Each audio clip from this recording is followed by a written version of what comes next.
budaya kita itu adalah identitas kita. Betul. Itu dulu Iya.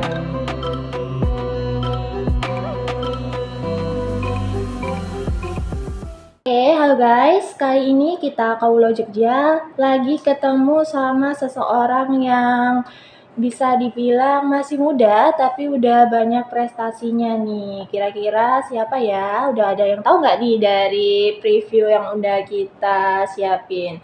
Sebenarnya aku kasih sedikit bocoran lah ya. Beliau ini adalah salah satu ketua dari Komisi B DPRD Yogyakarta. Kira-kira udah ada yang tahu nggak nih? Muda, berprestasi, terus habis itu ketua dari Komisi B DPRD Yogyakarta. Oke, nggak usah lama-lama, langsung aja kita bertemu dengan narasumber kita yang sangat amazing hari ini. Langsung aja saya berikan kepada Mas Krisma. Monggo. Assalamualaikum warahmatullahi wabarakatuh. Waalaikumsalam warahmatullahi wabarakatuh.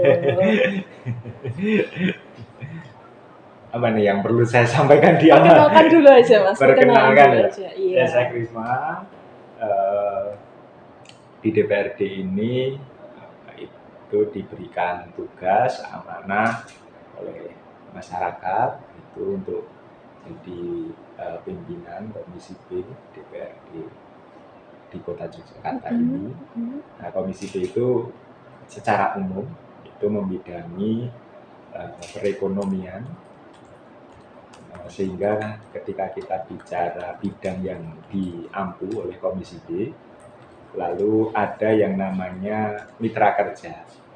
Nah, mitra kerja Komisi B ini adalah yang pertama Dinas Pariwisata, terus Dinas Koperasi UMKM, Perindustrian Koperasi dan UMKM, lalu Bagian Kerjasama dan Perekonomian Daerah, terus Badan Pengelola Keuangan dan Aset Daerah, Dinas Perizinan yang dalam bahasa birokrasinya saat ini sebutannya Dinas Penanaman Modal Terpadu Satu Pintu, dan ada 4 BUMD yang jadi mitra badan usaha milik daerah, yaitu PDAM, lalu BPD Cabang Senopati, BPR Bank Jogja, dan PD Jogja Tama Visesa atau perusahaan yang mengelola kawasan XT Square di Umbul Harjo. Gitu. Nah, itu tadi perkenalan singkat dari narasumber kita kali ini. Oke, ini pasti banyak banget nih yang tanya, oh masnya masih muda nih, masih muda kok udah punya ketertarikan ke dunia politik nih? Awalnya gimana nih mas? Gitu.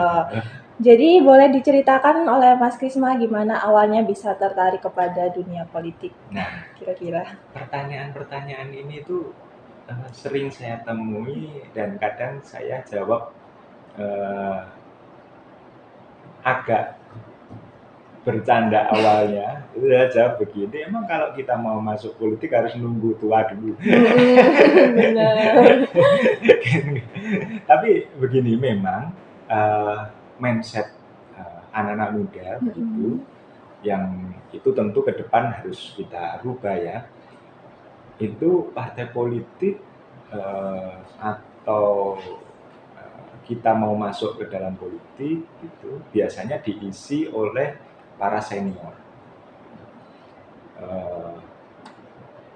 orang-orang yang sudah dewasa lah. Saya nggak mau ngandang tuh, masa dewasa, ya kan. Nah, sebenarnya politik, partai politik itu dalam salah satu fungsinya kan adalah kaderisasi. Nah, kaderisasi ini ketika kita bicara kaderisasi kan berarti mengkader orang untuk dipersiapkan menjadi pemimpin di masa depan. Nah, yang dimaksud mempersiapkan menjadi pemimpin di masa depan ini, bagaimana lalu partai politik ini bisa menjadi wadah anak-anak muda yang tertarik pada politik gitu, lalu bisa diarahkan, dididik, dibekali untuk nantinya ke depan menjadi pemimpin di sektor-sektor politik, kira-kira begitu. Nah, tetapi juga saya juga memahami bahwa anak muda juga kadang tidak berani mengambil resiko untuk berpihak. Nah, misalnya begini, saya adalah anggota fraksi Partai Gerindra, saya anggota Partai Gerindra, saya kader Partai Gerindra. Nah, dimanapun saya berada gitu ya orang sudah tahu Krisma ini orang Gerindra kan begitu, sehingga memang ada barrier di sana, ada satu batasan di sana, gitu bahwa Krisma sekarang sudah anggota partai politik A.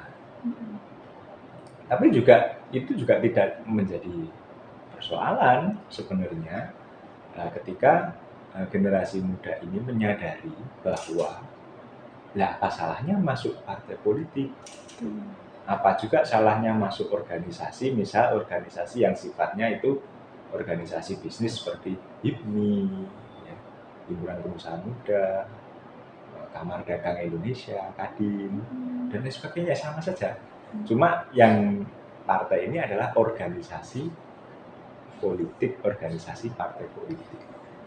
Dan bagian daripada pilar demokrasi juga kan ada satu kalimat menyatakan there are no democracy without political party. Jadi tidak ada demokrasi tanpa partai politik di dalamnya. Nah, dan sekarang kita kalau mau lebih dalam lagi mengkaji itu, hampir semua kebijakan yang lalu itu berdampak langsung kepada masyarakat itu diputuskan melalui kebijakan politik. Contoh, misalnya berkaitan dengan fasilitas kesehatan atau asuransi kesehatan. Nah, asuransi kesehatan misalnya katakanlah BPJS. BPJS ini kan diundangkan sebelum munculnya BPJS. Dan yang mengundangkan BPJS ini, menyusun regulasi atas BPJS ini, kan pemerintah bersama DPR. Nah, pemerintah, ya,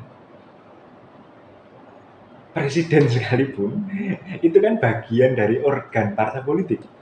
Ya kan? DPR apalagi. Semua anggota DPR itu adalah bagian anggota partai politik. Nah, sehingga kita bisa katakan bahwa kebijakan yang itu berdampak langsung kepada masyarakat ini diambil lewat mekanisme sistem politik. Nah, ketika anak-anak muda terus tidak aware, tidak lalu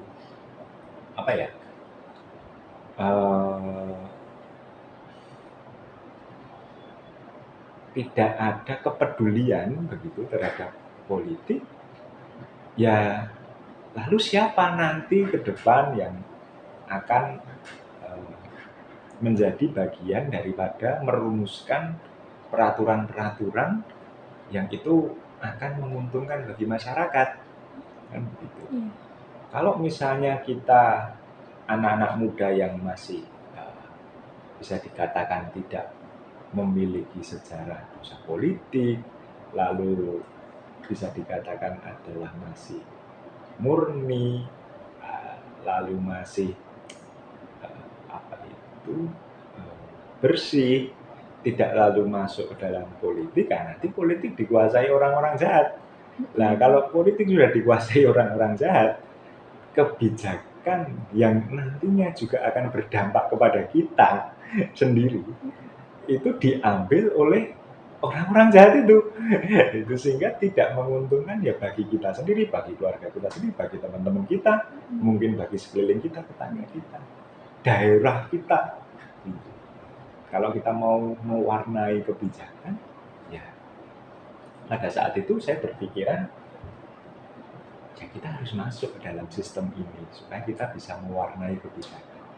Contoh, dulu ketika saya sebelum jadi dewan, saya mengamati di kota Yogyakarta ini, dan itu juga sudah banyak sekali seniman yang mengkritik, itu terkait dengan pembangunan hotel yang ugal-ugalan. Ya. Tapi pada saat itu saya tidak punya kapasitas untuk melakukan sesuatu terhadap hal itu. Begitu saya masuk di DPRD, itu diamanai masyarakat di DPRD, 1 tahun pertama fokus saya untuk mengkritisi terkait dengan perizinan hotel. Sehingga pada saat itu belum ada dewan ya yang terus berani menyuarakan itu. Tapi memang saya sebelum saya masuk ke sini, sebelum saya masuk ke DPRD, saya melihat ini persoalan harus diselesaikan, begitu. Karena berkaitan dengan perizinan hotel hunian di kota Yogyakarta, ketika lalu para pengusaha ini tidak sesuai dengan peraturan yang berlaku, yang akan paling dirugikan adalah masyarakat. Coba misalnya terkait dengan air tanah atau penggunaan air tanah, ya kan? Izin itu dilewati, misalnya. Alhasil sumur-sumur warga kan jadi kering. Itu salah satu contoh hal ya. Terus berkaitan dengan misalnya ada mekanisme melibatkan yang namanya warga setempat untuk dijadikan karyawan di hotel yang dibangun atau usaha hunian yang dibangun. Itu ketika itu dilewatkan, yang rugikan juga masyarakat sendiri. Gitu. Padahal pada saat itu dari 712 hotel hunian itu yang punya izin lengkap baru 156. 712 itu hanya di kota Jogja. Dulu kita nggak bisa. Pada saat belum jadi DPRD kita belum bisa mendobrak, dalam tanda kutip mendobrak urusan ini. Tapi begitu kita masuk, kita bisa melakukan sesuatu untuk ini. Kira-kira begitu. Iya.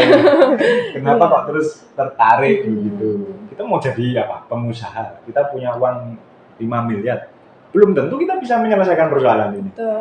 Jadi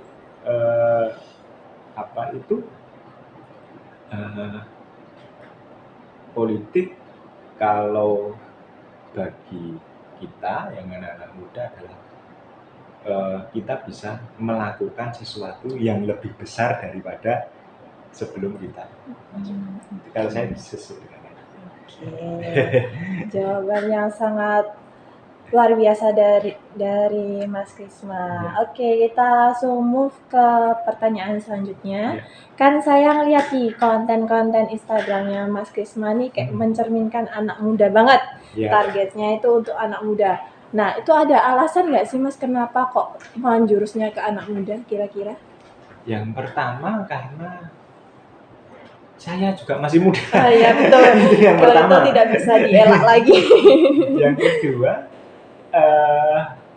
karena memang kita juga tadi seperti yang saya sampaikan, mengedukasi, membuat anak-anak muda aware dengan program-program yang akan dilaksanakan oleh pemerintah kota Yogyakarta.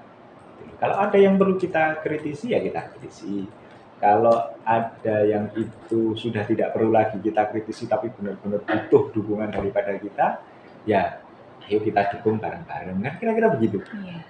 Nah, konten-konten tadi itu juga untuk mengabarkan bahwasanya apa sih yang dilakukan oleh pribadi saya ketika saya duduk di DPRD, kira-kira agar supaya apa? Agar supaya juga mindset masyarakat itu ketika bicara dewan itu nggak pernah kerja, ya kan? Kan begitu, dewan itu korup. Jadi yang salah dewan, padahal itu institusi terkorup di Indonesia. Menurut survei itu bukan dewan, dewan perwakilan, bukan lembaga perwakilan. Gitu. Dan anggaran itu kan yang melaksanakan adalah eksekutif, pemerintah, bukan anggota dewan juga. Betul. Anggota dewan hanya membahas anggaran. Tetapi kenapa mindset ini ada dalam benak masyarakat? Ya mungkin karena masyarakat tidak pernah tahu apa sih yang dikerjakan anggota dewan, kira-kira begitu. Iya, betul. Apa sih goal daripada rapat-rapat yang diselenggarakan di DPRD? Apa sih dampak daripada perjuangannya anggota dewan ketika memperjuangkan apa yang menjadi keinginan masyarakat? Nah, itu tuh kalau nggak disampaikan ke publik begitu, tahunya publik juga kita nggak bekerja apa-apa, ya kan? Karena apa? Karena yang melaksanakan anggaran itu ya pemerintah eksekutif, kepala dinas beserta jajarannya. Jadi yang turun ke lapangan misalnya ada perbaikan saluran air limbah atau saluran air hujan di kampung A begitu. Yang turun ke sana petugas PU atau anggota dewan?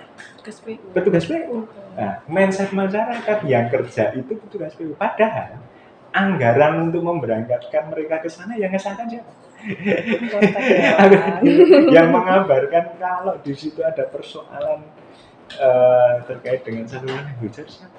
Anggota dewan juga. Anggota dewan boleh menunjuk. Di sana ada persoalan ini Pak Kepala Dinas tolong diselesaikan. Di sana ada persoalan ini Bu Kepala Dinas tolong selesaikan. Begitu. Tapi kita memang tidak boleh mengeksekusi anggaran, itu melanggar undang-undang. Gitu. Kita hanya boleh atau diberikan kewenangan untuk menunjuk. Itu loh di sana ada dalam fungsi kita sebagai pengawasan. Sudah kita anggarkan, ternyata belum dilaksanakan ya kita kontak anggota dewan, kontak semua kepala dinas, kepala dinas.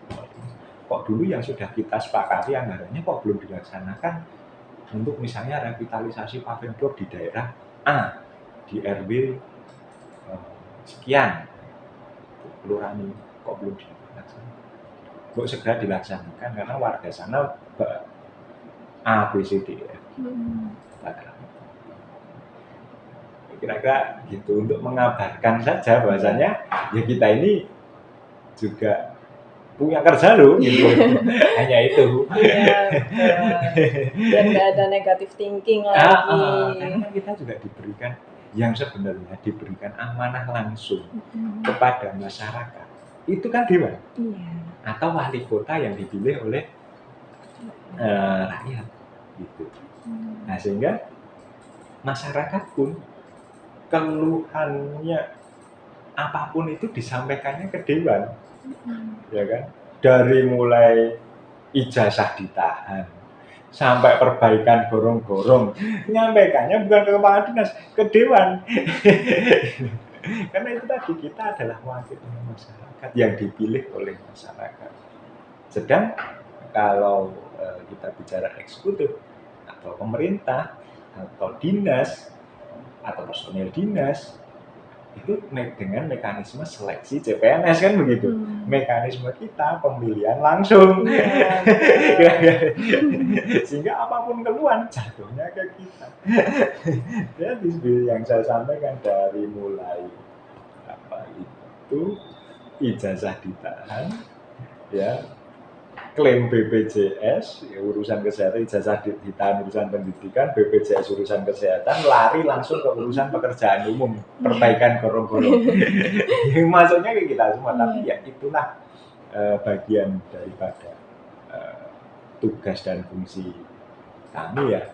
Karena saya juga bingung juga ketika nggak ada keluhan dari masyarakat, nggak ada aspirasi dari masyarakat juga adem ayem, nggak ada persoalan apapun dalam konteks infrastruktur di wilayahnya, dalam konteks pembangunan ekonomi di wilayahnya, itu juga saya juga bingung juga apa yang mau saya kerjakan di sini. Jadi kita nggak punya pekerjaan juga. Jadi anggota dewan itu tidak punya visi misi bagi saya.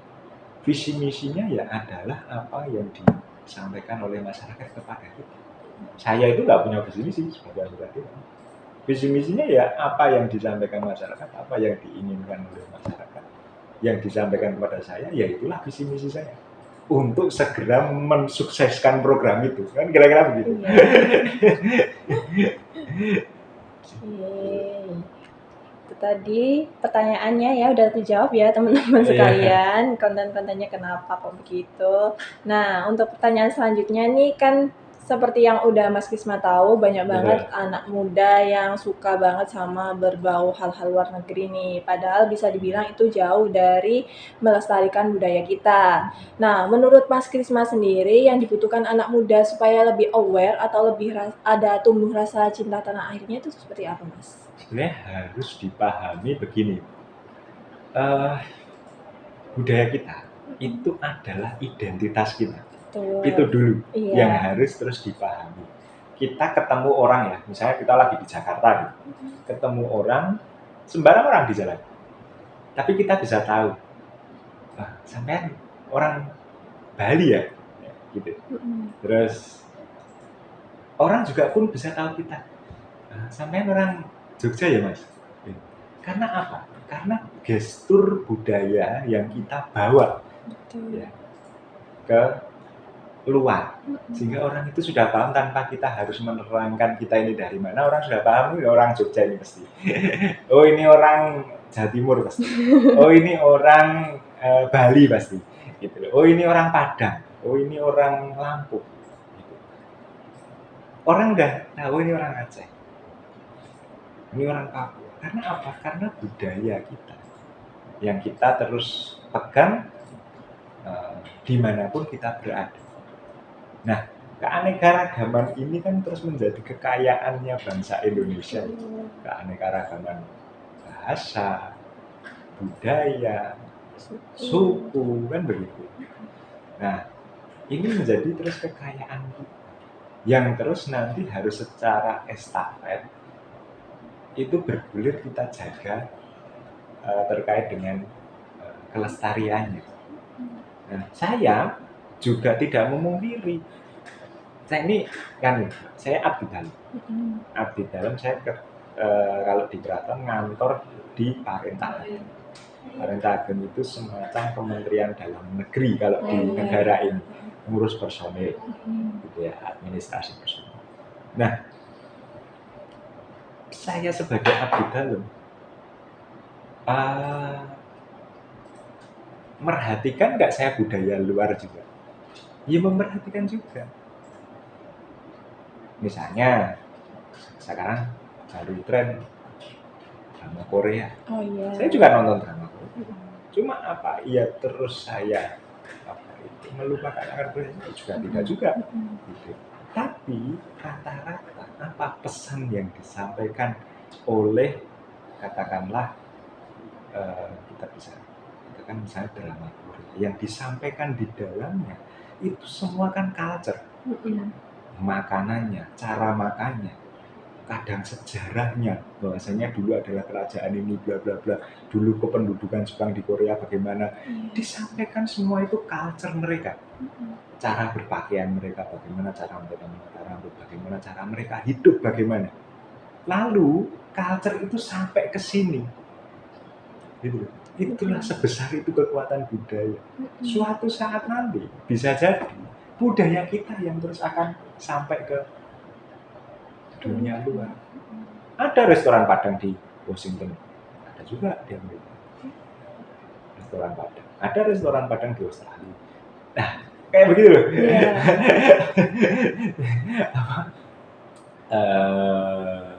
Makan bakso di Belanda juga bisa. Bakso sana. Tapi nggak ada tulisan bakso Malang. Nggak tahu ini orang Malang apa orang mana yang jualan. Tapi ada. Sehingga sebenarnya culture atau budaya kita bahkan sampai sedetail makanan ini kalau nggak kita jaga, kita itu nggak punya identitas di negara bagian mana.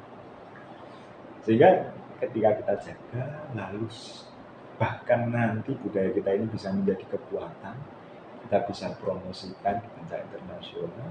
Seperti tadi, kalau Korea mungkin melalui drama Korea. Sekarang berapa restoran Korea yang ada di Jogja? Banyak sih Mas, kita nemunya juga banyak banget. Gaya makannya, alat makannya, pakaiannya juga ada. Pakaian. Karena apa? Hanya karena film, hanya karena drama, seri, sinetron. Kalau di Indonesia, Iya, sinetron. gitu loh. Iya kan itu sinetron. Iya. Cuma itu dikerjakan secara lebih profesional mungkin. Kan dengan dana yang lebih besar kan begitu. Kan begitu. Betul. Maksudnya ya kalau naga itu ya nggak kelihatan kalau itu buatan kan gitu toh. Kalau Iya. ada naga di film itu kan. Ya gitu-gitu saja. Apa yang terus nanti yang dilakukan adalah pegang budaya, bawa budaya kita keluar. Kalau bisa orang di luar sana itu juga bagaimana terus bisa apa ya, ibaratnya menghargai, menghormati, bahkan terus beradaptasi dengan budaya kita. Itu kan luar biasa kalau itu.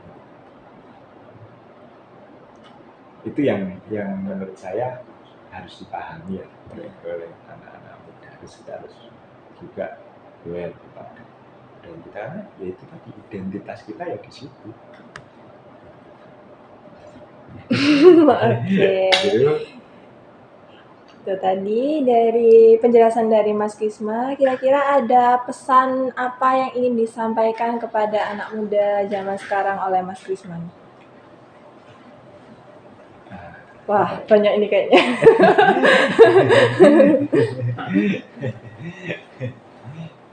Jangan pernah menyerah dan tetap gagah berani. Oke, terima kasih untuk sesi wawancara pada siang apa pagi ya ini, siang hari ini. Terima kasih untuk Mas Kisma waktunya. Ya. Semoga lain kali kita bisa bertemu lagi, bisa jadi narasumber kami lagi di lain kesempatan. Mungkin itu yang bisa disampaikan dari kami kawulojogja.com. Untuk info lebih lanjutnya boleh langsung mengunjungi website kita kawulojogja.com, dan juga jangan lupa untuk melihat Instagram dan YouTube-nya kawulojogja.com. Terima kasih. Wassalamualaikum warahmatullahi wabarakatuh.